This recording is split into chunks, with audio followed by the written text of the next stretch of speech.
the body, it becomes subservient to the physical, plain and simple. It comes basically under the physical, because now this is the physical world that it's dealing with. Understanding that energy and consciousness is stronger than the physical, of course, because it's what's created, but it is basically bound by the material, by the body. And this is why. The thing is, you have the brain. The brain can be programmed, plain and simple.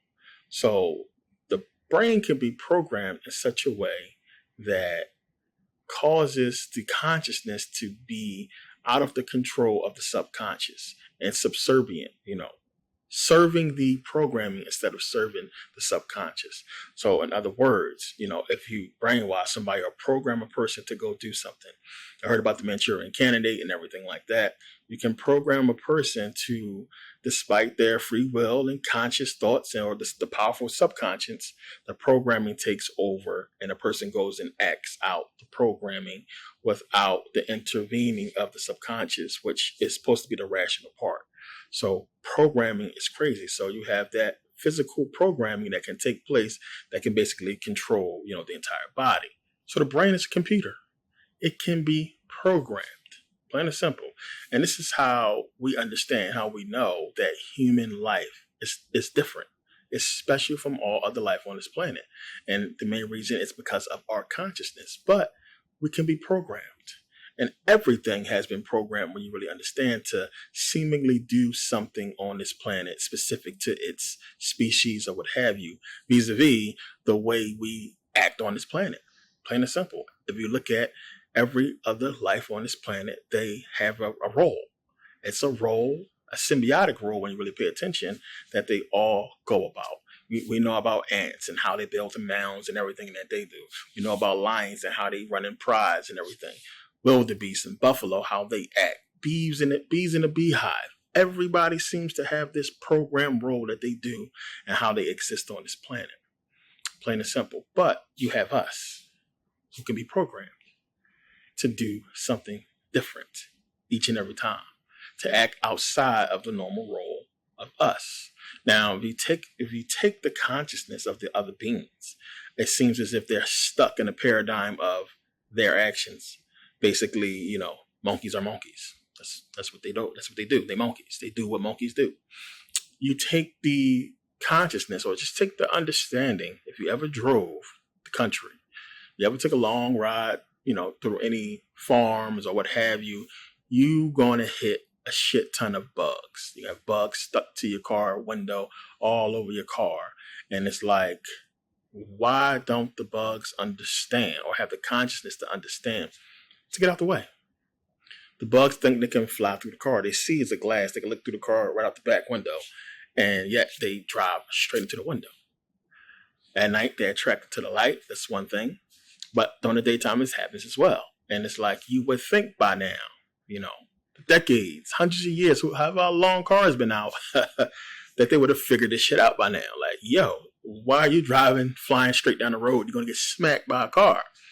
But no, they haven't. This is part of the cycle. You would think their psyche would adapt to the process and understand to fly over the cars or fly at a certain height or to avoid the cars altogether. But they don't. It's the same thing when you look at buffalo. If you look at a lot of these nature videos when the buffaloes are attacked and killed by lions, it's like, dude, why are you going there? You see the lions be right there, and they can see them. They be in their little tribes and everything, their little squad, and they look over and they be trying to eat and drink and look at the lions, and it's like, they're coming. Why come there?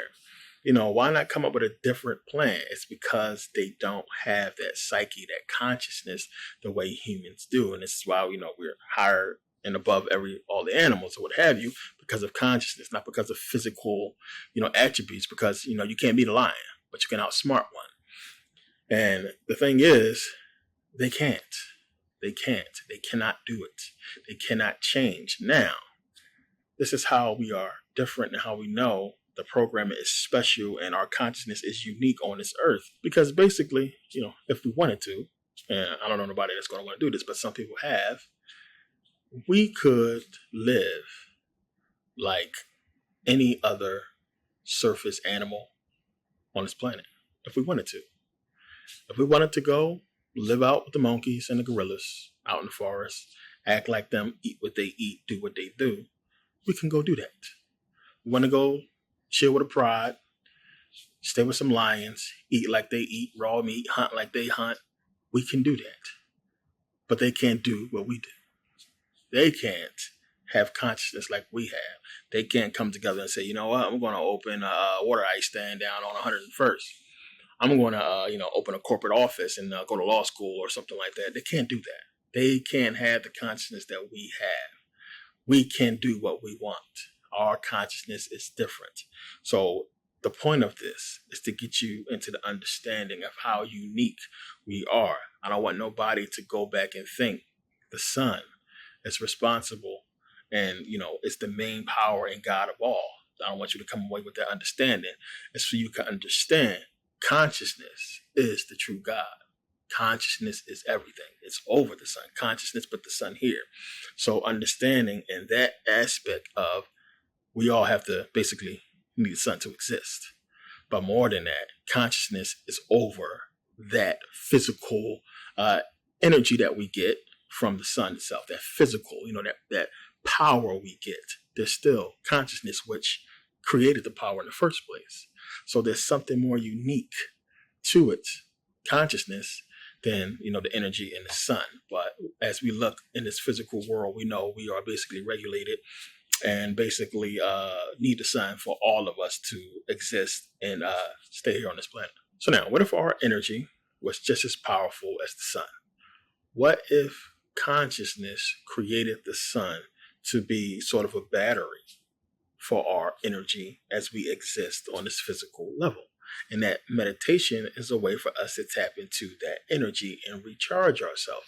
Now we understand all the recharging capabilities that the yogis and the Buddhists talk about with meditation, that when you meditate, you're basically mimicking the dream world, where, as we know, when you go to sleep, it's when your body recharges and heals itself. And that if you meditate, and once you master meditation, in meditation, you can recharge your body and heal yourself just as you would when you go to sleep. And this is a fact that we all know. You go to bed super tired, feel like you have no energy left. You wake up fully energized. You don't plug yourself into a wall, as I talk about. This is a process that takes place normally. You have this energy that basically, rejuvenates you and makes you ready to go. So you have to look at that process and think about it. As we know, we're getting this energy from the sun, and that we also have this energy within us. So this is the thing. And a lot of people are not going to be able to grasp it until I really break it down and explain, as I'm about to. You have heart energy. I talked about this before. I don't think people understand how deep this goes and the connection that it has. Your heart, our hearts, is connected with the sun itself. Our hearts have electromagnetic field, just like the sun has an electromagnetic field. The earth has an electromagnetic field.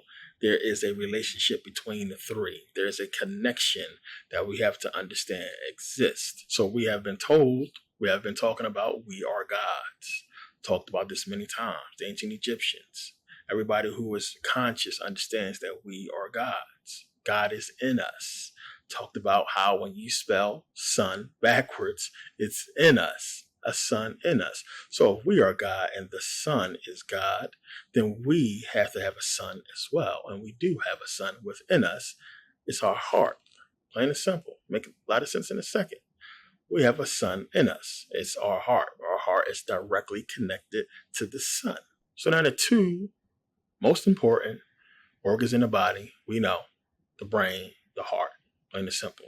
So now, we have seen how the brain is a computer, as I just talked about. The brain is a computer that can be programmed. It's a computer. What about the heart? When you look at it on the terms of computers. Now, we know that without the brain, they would have never came up with the idea or really understood how to make a computer. It's modeled after the human brain. But you have to look at the heart, plain and simple, and understand the connection. So you have to understand, one, that if it wasn't for the heart, and the connection that it has with the sun, they would have never came up with the idea of Wi-Fi and Bluetooth. Because that's basically how our connections sort of work with the sun. Our hearts, of course, have a wireless connection with the sun. Now, if you've seen the videos on energy and frequency, this is going to make a lot more sense to you. You're going to understand, because we're going to get into the number 9 a lot. You're going to understand about how much it plays a significant role in everything, as we talked about in those videos. So now it says here, the human heart rate of 4,320 beats, that gives you 9 when you add them up. 3 and 2 is 5 plus 4 is 9. Beats per hour cannot fully be explained by the sinking sun because sound waves don't propagate through the vacuum of space. However, a paper recently published in the Journal of Science describes a new technique for determining when sunspots will form a day or two before they appear on the sun's surface. Stanthis Alandis, doctoral student at Stanford's physics department and lead author of the paper, said, when sunspots bubble up from inside the sun, they disrupt sound waves that are produced by shifting plasma, a form of superheated gas at the sun's surface.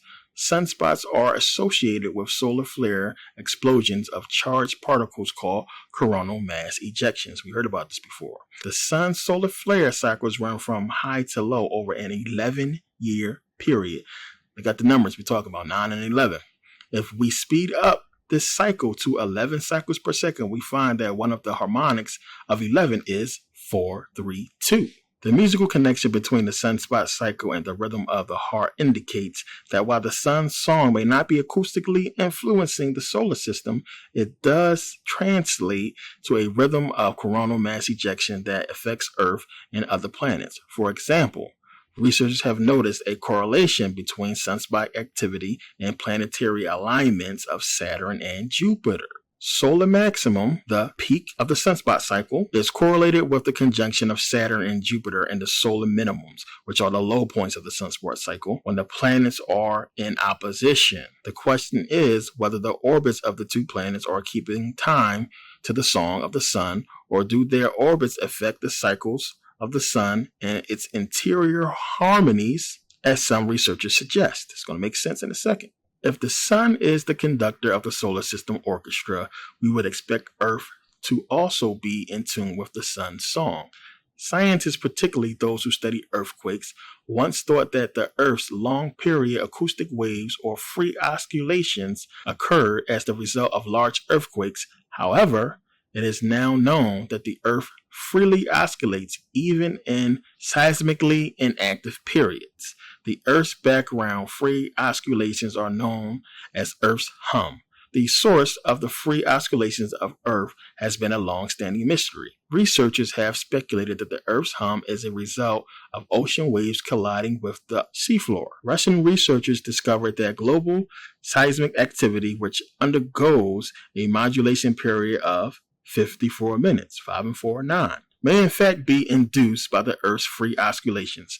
A frequency modulation of every 54 minutes is once every 3,240 seconds. That'll give you 9, or 308.66 cycles per second. That'll give you 9 as well, and is harmonically related to 432 cycles per second. The harmonic connection of 432 cycles per second from the sun's song suggests that the Earth's hum is most likely coming from atmospheric disturbances caused by the sun. Satellite observations have revealed a rhythmic expansion and contraction of Earth's atmosphere on a 9-day cycle. NASA and University of Colorado Boulder scientists said this 9-day sun-induced breathing cycles of Earth's atmosphere corresponds to changes in the sun's magnetic fields as it completes rotations once every 27 days. 2 and 7 give you 9. 27 is harmonically related to 432. Sunspots, when directing plasma away from the sun as solar flares and towards Earth, heat up the upper atmosphere, causing the outer atmosphere to expand and contract. These findings emphasize how solar activity impacts Earth rhythmically. The beat of once per every 9 days is harmonically in sync with 432 and the heart. Your heart, people. Remember, we started this whole thing off talking about the human heart rate of 4,320 beats per hour. When we look at the harmonic chart above, figure 1, we find that the sixth harmonic is 864, which give you 9, which, 6 to 4 is 10, 8, 18, 1 and 8, 9. By coincidence, the diameter of the sun is 864,000 miles. The reason the sun's diameter is related to 864 is because the definition of the mile is 5,280 feet. When you keep breaking that down by multiplication, you'll end up with 144, which 144 give you 9. The number 528, when treated as a musical note, contains the harmonic of 7,920, which 9 and 2 will give you 11 plus 7, 18. 1 and 8 gives you 9, which happens to be the diameter of Earth.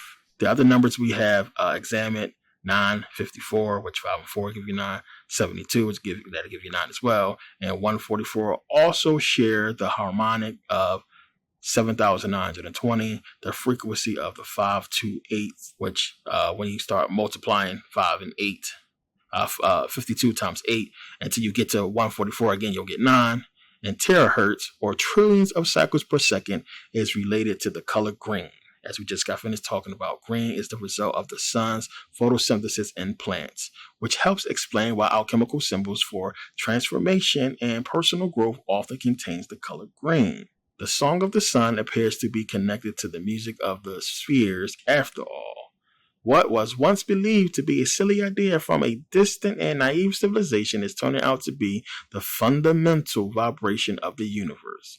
Quantum physics, and it's cool they said this, quantum physics is catching up with the knowledge of our ancestors, with their suggestion that all matter is in some way connected to a greater field of interconnected consciousness. I like to think of it as heart consciousness keeping time to the cosmic song.